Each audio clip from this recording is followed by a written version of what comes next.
Base Politics co-founder Hannah Cox joins me now. I don't know, Hannah. Is there something we can do about this?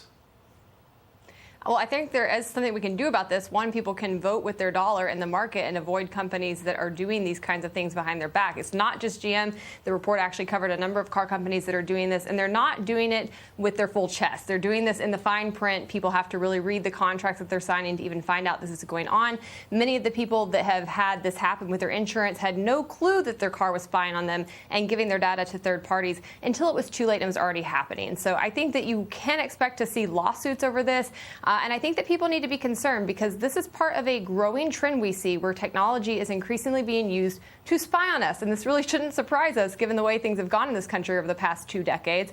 We saw recently the government also tried to slip something into the infrastructure bill, giving companies the ability to put a kill switch on all new cars that will be built after 2026 that also will be monitoring your driving and deciding if you seem impaired, right? It's not checking your blood alcohol level. If you seem impaired, so if you swerve when you hit some ice or you brake too suddenly, all of this kind of data is going to be gathered on you, and we can assume at this point it will be given to third parties, and it could be used to ultimately take away your rights, to tell you when you can drive, where you can drive, and what you can do. So you're saying my wife may seem impaired, although she's sober, and in a couple of years they're going to hit a kill switch when she's driving seemingly impaired, even though sober?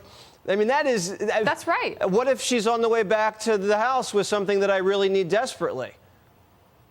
Yeah, like your kids. I mean, Thomas Massey made this point when he was talking about this in Congress. He said, you know, what if you're out driving on an icy road, you have your kids in the back seat, and you swerve your car? Is the technology going to decide that you seem impaired and shut off and strand you in the middle of nowhere? It seems very, very likely that you could see that happen. And the government keeps trying to act like, oh, we're not going to be doing this ourselves. It's not the police or the government that will be monitoring it. It's just the technology that will be there. But, I mean, you and I know how that kind of technology can be used. It's a slippery slope. The only kill switch I need is on the 5.